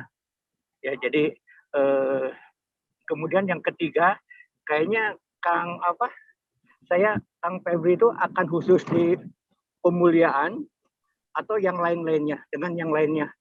Nah, karena kan gini Pak, kalau industri jagung yang sudah maju di Indonesia, dia punya semua divisi, mulai pemuliaan, ya, processing dan seterusnya sampai marketing. Karena dia kemampuannya sudah oke, kira-kira gitu. Nah ini nanti Pak Febri fokusnya mau di mana nih? Nah kemudian selanjutnya kaitan dengan pasar. Untuk jagung, memang kalau kita memahami betul, kalau kita melawan yang punya kekuatan yang lebih banyak, yang lebih besar, seperti industri multinasional, tentunya kita harus mempunyai pendekatan yang lain. Jangan sama dengan mereka, ya. Kalau jor-joran untuk dipromosi mungkin kita agak kewalahan. Nah, oleh karena itu setuju Kang Febri, pendekatannya melalui pemerintah daerah, karena nanti pemerintah daerah akan memprioritaskan kepada produksi lokal. Nah ini. Nah, selanjutnya kaitan dengan dengan hasil pemuliaan atau varietas itu kan sebelum dikomersialkan ini harus ada atau mengikuti tahapan pelepasan varietas, sertifikasi dan seterusnya. Nah ini mungkin kalau misalnya Pak Febri khusus ada di ini di pemuliaan, mungkin dia mempromosikan produk-produk varietasnya dengan keunggulan dan segala macamnya. Karena beberapa produsen benih itu dia yang penting pemulia itu mana sampelnya nih, aku coba dulu. Kalau punya prospek biasanya dia ambil. Nah, sekarang momentum sekarang dengan adanya pemulia pindah ke BRI, ke BRIN, ini kan Kementan kan agak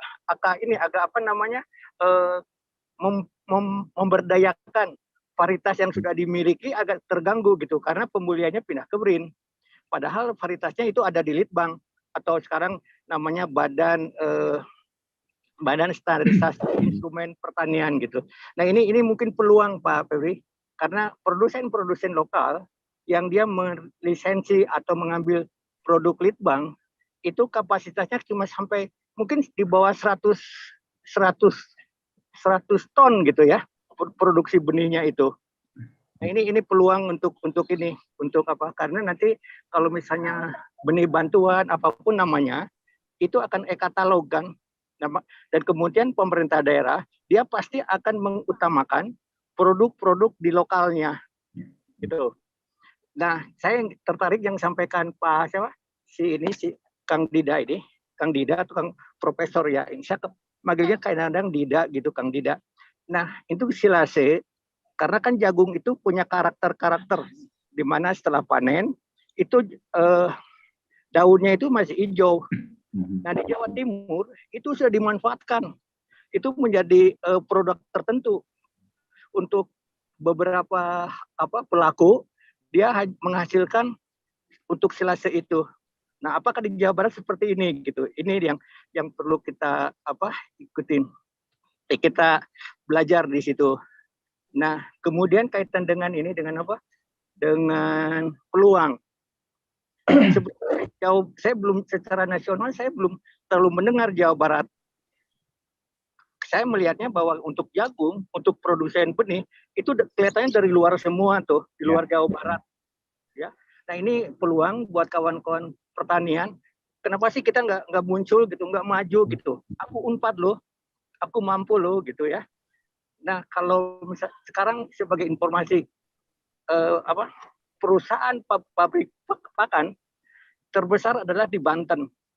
Apakah di Banten produksi jagungnya ada?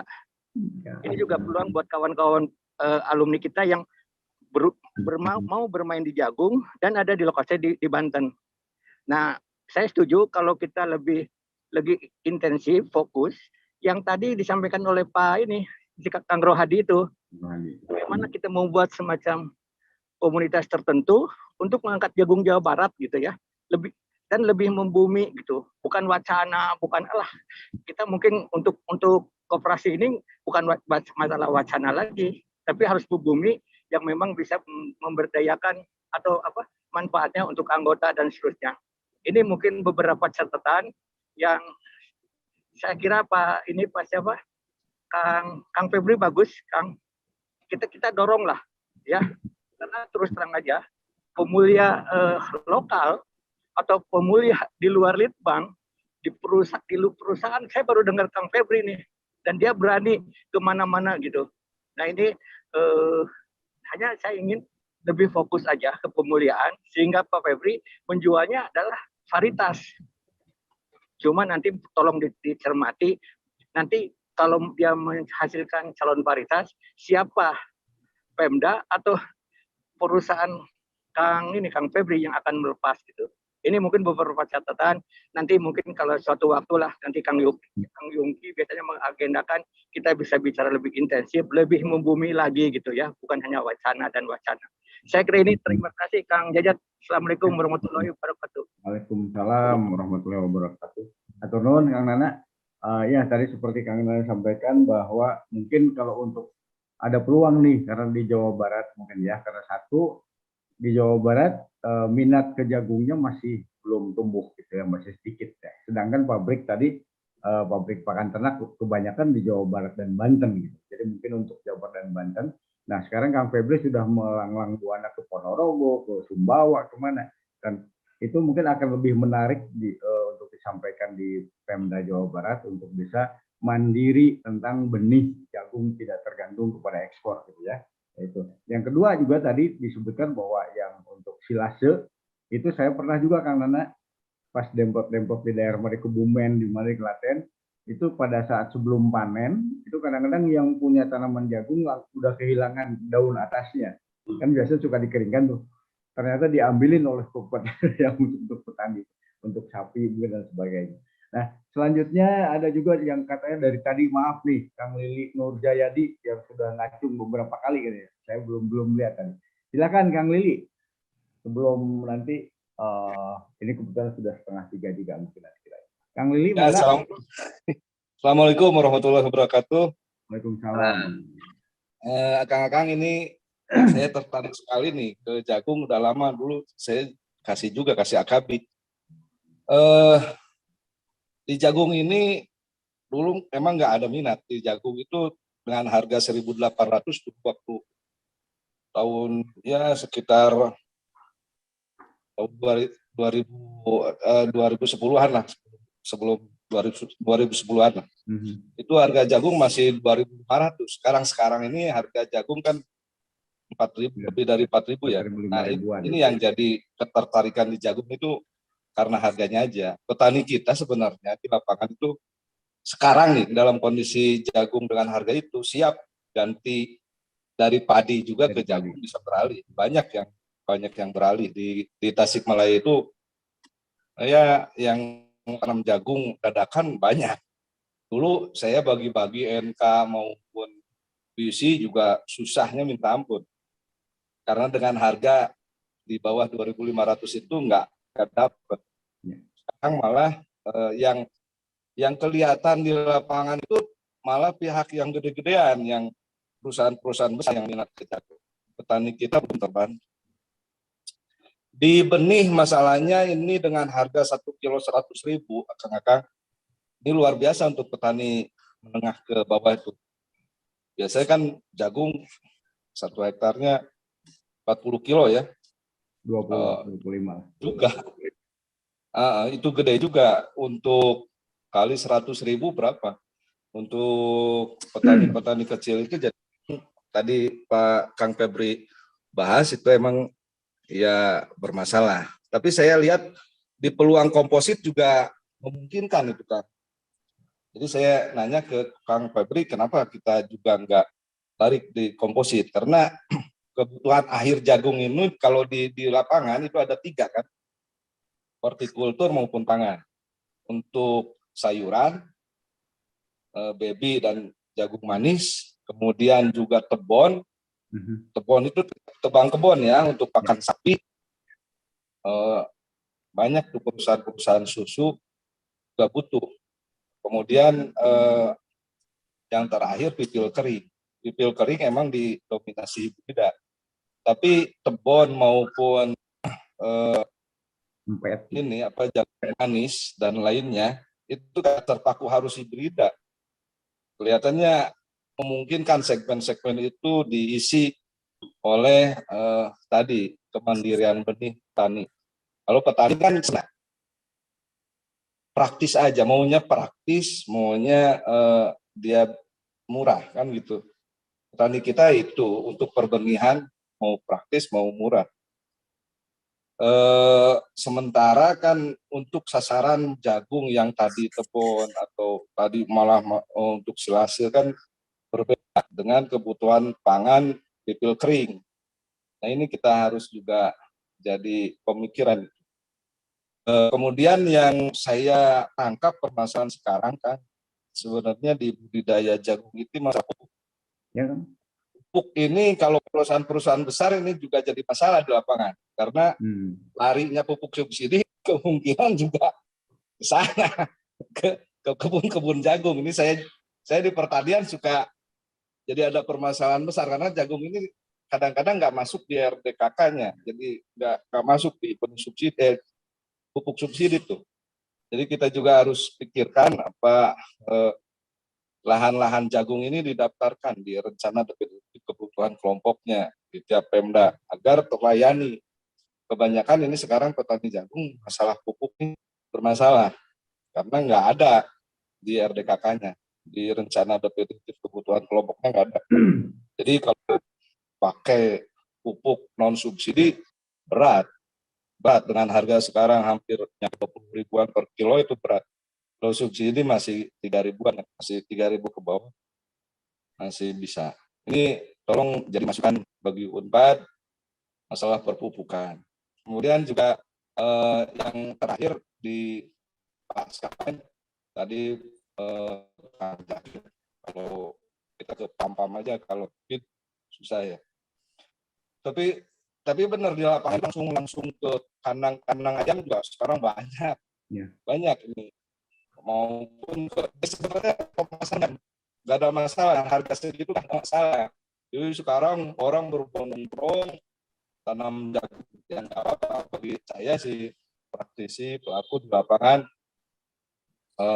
senang-senang aja karena mungkin makmurnya di jagung bukan di tanaman padi yang sekarang masih di ya bayangkan aja kalau padi cuma 4.200 jagung sudah 48 tadi dengan ya paling lebih irit air nggak terlalu sulit lah daripada tanam. Jadi ini potensi tanam jagung. Jadi permasalahan satu dari segi benih saya juga kenapa nggak dorong juga komposit karena komposit juga memungkinkan. Kemudian juga dari budidaya pupuk ini jadi permasalahan di jagung. Saya masukkan aja kalau untuk praktisi terus masukkan di RDKK kelompok. Kemudian untuk pasca panen saya nggak jadi masalah. Itu aja masukkan aja. Kemudian itu pertanyaan untuk kenapa kita nggak di komposit gitu. Siap.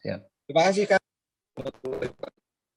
Ya, Waalaikumsalam warahmatullahi wabarakatuh. Turun Kang Lili. Tadi ada izin komentar Kang. Ya, silakan Kang Febri.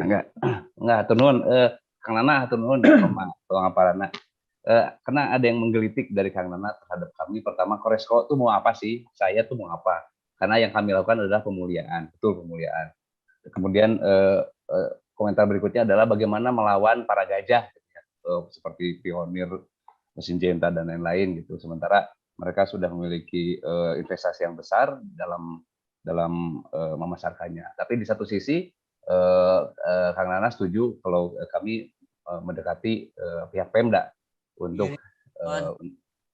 memasarkan benih ini dalam konteks payung kemandirian benih. Nah, kemudian dengan BRIN juga ini menjadi peluang bagi kami. Sementara BRIN masih pada posisi galau terkait dengan produk penelitiannya yang sekarang dipegang oleh Kementerian Pertanian, sementara para pemulihannya ada di bawah BRIN. Ya, di komentaran saya Kang, apa yang ingin dilakukan oleh Koresko? Ya, selama ini Koresko, klien Koresko yang kami beri varietasnya oleh Koresko dalam tanda petik diberikan lisensi oleh kami adalah perusahaan-perusahaan yang ternyata bukan perusahaan yang pengalaman di dunia benih. Salah satunya semuanya tidak mengerti bagaimana itu jagung hibrida, tapi mereka tahu bisnis jagung hibrida. Jadi apa yang kami lakukan? Yang kami lakukan adalah selain memberikan lisensi varietas, kami juga memberikan layanan produksi benih. Tapi di berikutnya kami memberikan juga saran kepada mereka, kalian cari agen-agen untuk memproduksi benih dan hire orang untuk memproduksi benih. Itu dari sisi produksinya. Dari pemasarannya bagaimana? Kami pun mendampingi mereka dalam hal bagaimana berhubungan dengan para distributor. Bagaimana setting harga distributor itu seperti apa? Apakah itu namanya yang insentif? Apakah itu cashback? Apakah itu term of payment? Apakah itu juga kemasan yang bagus? Kemasan 1 kilo kemudian dikemas 20 kilo itu bagus dus atau pakai karung. Semuanya termasuk desain kemasan itu saya sendiri yang bikinkan. Nah, itu yang kami lakukan untuk beberapa perusahaan yang sekarang kami dampingi dan diberikan lisensi. Dan setelah itu kami akan kembali ke barak, Kang. kami akan tetap kembali ke Barak untuk melakukan penelitian. Jadi royalti yang kami dapatkan dari para teman-teman lesensor itu adalah untuk kegiatan kami penelitian pemulihan tanaman, menghasilkan varietas-varietas baru untuk mereka lagi. Dan insya Allah di tahun depan, hapunten Kang, kan kita tahu semua nih, yang namanya pelepasan varietas itu biayanya besar. 10 lokasi, 12 lokasi biar aman, produksi benih, uji penyakit-penyakit jagung, dan uji proksimat dan lain-lain, dan sidangnya. Semuanya itu ada cost-nya. Nah, sehingga tahun depan, Kang, punten ini mah curhat ya, akan di pelepasan soalnya.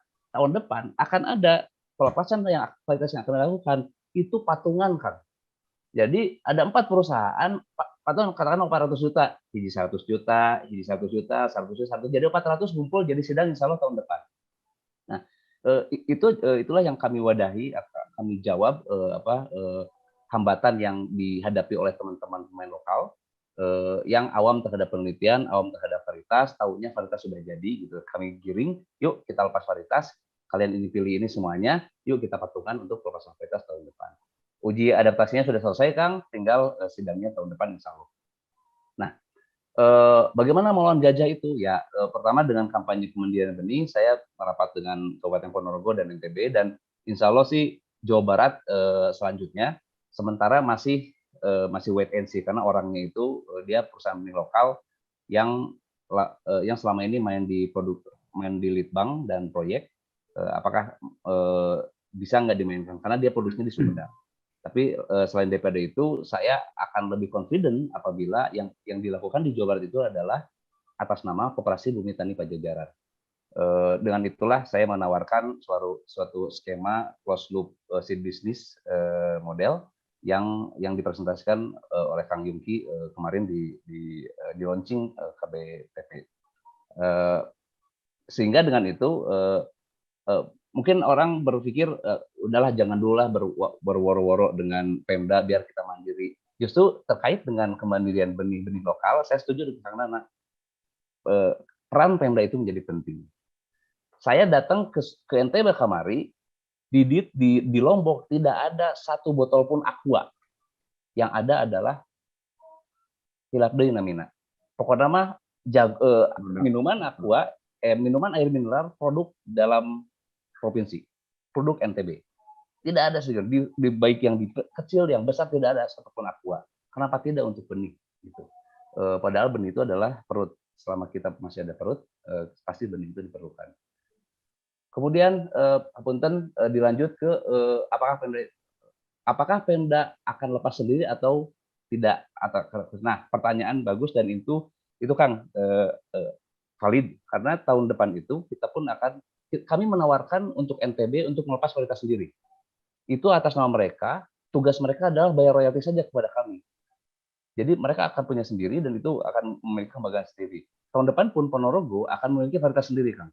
Dan itu akan jadi kebanggaan mereka, sekalipun teknisnya adalah patungan, Kang. Tadi urunan 4 perusahaan, tapi nanti yang akan membawa si varietas itu ke sidang pelepasan varietas ada atas nama Kabupaten Ponorogo. Mudah-mudahan Pak Giri, bupatinya, akan datang.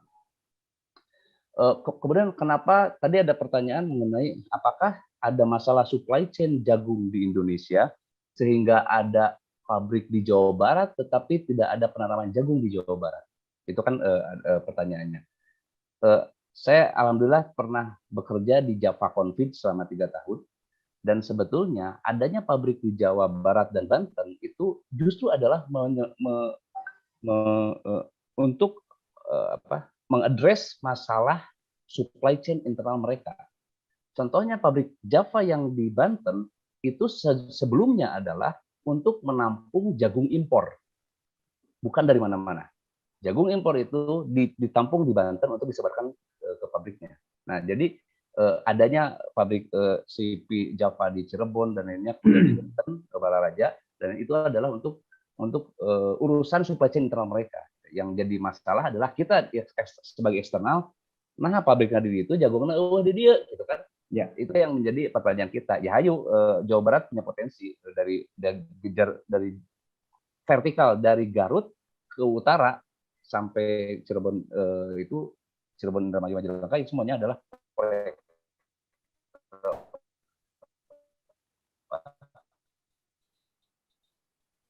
prospek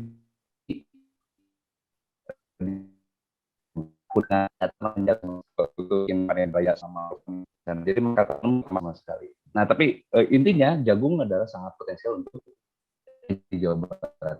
Silase, mengenai silase kenapa tidak komposit dan lain-lain? Saat itu di Jawa Timur itu laku laris manis kacang goreng untuk silase. Kenapa? Karena kalau dipipil Pertiwi 3 itu tololna keikut-ikut. Jadi tidak disukai oleh petani karena jenjetnya bahasa Jawa jenjetnya ikut jadi Kemana? Kemana Kang Febri?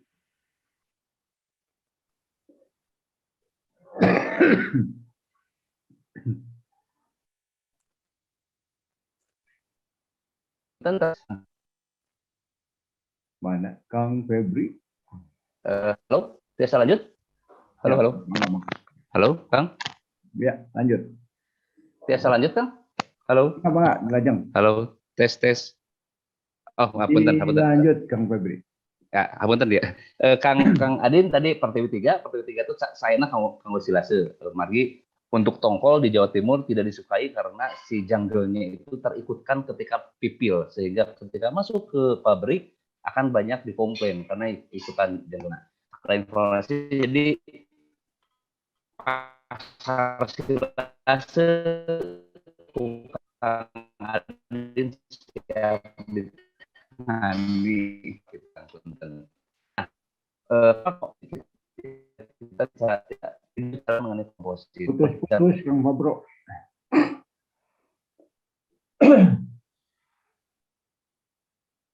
Non hibrida itu hasilnya itu jauh lebih rendah dibandingkan dengan hibrida.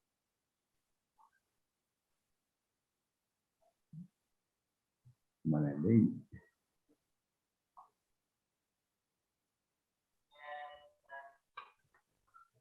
Nah, putus wae-nya. Mohon, sok lajengkeun. Oh, punten. Itu alasannya kenapa jagung komposit itu sebetulnya bukan tidak bagus, tapi secara produktivitas tidak bisa menjawab kebutuhan demand supply dan demand-nya. Terus kalaupun kenapa tidak komposit itu dilakukan penanaman petani untuk silase, apakah itu potensi? Yes, potensi. Selama ada komposit yang bobot berangkasannya itu cukup untuk si silase. Tapi bagaimanapun kami internally secara internal penelitian kami di Koresco melakukan juga penelitian hibrida untuk silase, Kang. Jadi ya balapan, misalnya ibaratnya silase nih, ada yang silase komposit. Ya kami bikin breeding juga, ya siapa yang mana yang lebih disukai oleh petani dan setelah harga dan bobot itu masuk. Kemudian jagung tidak masuk RDKK itu pertanyaan karena sebetulnya jagung itu selama saya berurusan dengan jagung masuk RDKK. Adapun kenapa tidak masuk di RDKK?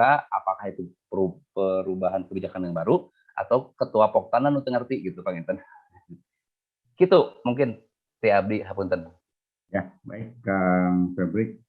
Tadi ada mengungkit juga masalah RDKK ya, pengajuan pupuk subsidi. Gitu. Nah, ini mungkin perlu diketahui juga bahwa jumlah pupuk yang diajukan oleh petani di dalam RDKK itu tidak seluruhnya diakomodir oleh petani. Yang ekstrim itu saya pernah ketemu di Sumbawa. Satu kios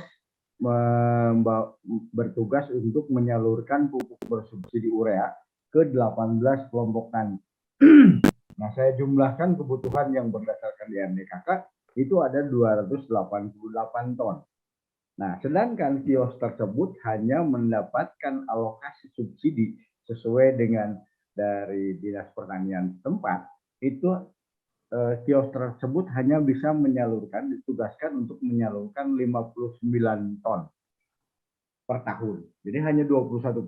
Makanya sempat ada petani yang komplain ke Presiden, Pak, saya mengajukan urea 250 kg per hektar, tapi oleh kios hanya dikasih 50 kilo. Betul. Seolah-olah kios kan yang nakal, padahal memang tugas yang diberikan kepada kios tersebut hanya 21%-nya dari permintaan petani di Sumbawa tersebut. Nah itu mungkin sekedar gambaran. Nah tadi Kang siapa satu lagi yang langsung raise hand tadi Kang Wahyudin, tapi sholat dulu mungkin. Nah ini juga tapi waktunya sudah hampir jam 3, ini sudah melebihi 20 menit. Mungkin sebelum ditutup, dari Ketua Koperasi Bumi Tani Pajajaran, saya persilakan untuk bisa menyampaikan. Kang Yungki, mangga pilih badannya air dikeun, tetakan dulu. Mana Kang Yungki? Iya. Kang Jajat? Ya. Mangga Kang Yungki. Wah, iya mah ditodong ku Kang Jajat jarang bicara. Oke, prinsipnya Kang Febri, Kang Jaki, nuhun pisan udah kesempatan ini. Sebenarnya tugas KFP kita mah sebagai nunggu gawang, jadi ada peluang bisnis ya kita mah dengan senang hati ya untuk mengikat. Terus ada tawaran dari Kang Rohadi Tawaf tadi, ayo kita sama-sama sama Kang Rohadi Tawaf kopi darat di mana, di kantornya Kang Rohadi, untuk kita sama-sama bikin roadmap gimana dalam skala yang besar. Kalau skala yang kecil kita nanti mudah-mudahan Koperasi Bumi Tani Pajajaran jadi leadernya ditunjuk oleh Pemda ataupun non Pemda nantinya untuk sama-sama mengembangkan kemampuan pasar di perjagungan di Jawa Barat. Mungkin itu Kang Jajat, saya emang nggak ada hanya mengharapkan suatu bentuk realisasi yang dapat kita jalankan bersama sehingga semua alumni dapat berpartisipasi dari segala kompetensinya. Ada Kang Febri, ada Kang Zaki, ada Kang Jajat, ada semua punya kompetensi. Kalau kita jamaah, saya yakin bisa banget gitu. Kenapa Unpad nggak bisa? Kita mulai dari Fakultas Pertanian. Nuhun Kang Jajat, Kang Febri, Kang Zaki, sama akang-akang Cece semuanya. Sami-sami Kang Yungki. Alhamdulillah obrolan santai kita pada hari ini dalam membahas mengenai jagung dari hulu ke hilir sudah kita lakukan, dan antusias daripada audiens juga lumayan, tadi banyak pertanyaan, raise hand dan sebagainya. Dan mudah-mudahan apa yang kita laksanakan ini mendapatkan ridho dari Allah Subhanahu wa Ta'ala, sehingga mendapatkan barokah untuk kita semua. Dan apa yang kita rencanakan untuk nanti mengembangkan di bisnis jagung itu mendapatkan kelancaran dan barokah, sehingga ada kemajuan untuk khususnya Koperasi Bumi Tani Pajajaran dan kita semua umumnya. Terima kasih saya sampaikan kepada Kang Fabro dari Angkatan 92 dan Kang Jaki dari Angkatan 99, juga akang-akang ece-ece yang telah ikut hadir di dalam obrolan di warung KAF ini. Mudah-mudahan warung KAF ini bisa terus berlanjut untuk membahas topik-topik yang lainnya, gitu ya. Mungkin saya kira demikian acara kita hari ini. Kita tutup. Potret. Ya, mohon izin Kang Jajat, ini sebagai kenang-kenangan ya. Oh ya, foto. Sebelum mengakhiri acara, kita mungkin bisa mengaktifkan webcam atau kameranya. Kita potret dulu, untuk foto bareng dulu ya, untuk kenang-kenangan ya. Bahwa terima kasih kepada Akang Jajat semua sudah menghadiri podcast di acara Warung KFP ini. Oke, sudah dinyalakan? Sebentar ya. Kang, dinyalakan videonya. Iya. Yang ada Kang Nyonya, iya. Kang Prastio, 81. Sudah muncul semua ini, mantap ya. Ya, saya foto dulu untuk slide yang pertama. 1, 2, 3. Oke. Sekali lagi, slide pertama 1, 2, 3. Ya. Untuk slide yang kedua, siap ya. 1, 2, 3. Oke, selanjutnya 1, 2, 3. Ya, terima kasih ya Kang Ece semua sudah menghadiri acara bukan webinar, ini podcast, mohon maaf. Dan berharap mungkin kedepannya juga kita akan mengadakan lagi sesi yang serupa, yang mungkin ya ini dengan menghadirkan mungkin dengan materi yang berbeda ya, topik-topik yang berbeda. Baik, mohon izin kepada Kang Ece semua untuk pamit, kita undur diri dan untuk Zoom meeting close ini. Terima kasih semuanya. Wassalamualaikum warahmatullahi wabarakatuh. Assalamualaikum warahmatullahi wabarakatuh. Waalaikumsalam warahmatullahi wabarakatuh. Nuhun, Kang. Nuhun, Kang PPN.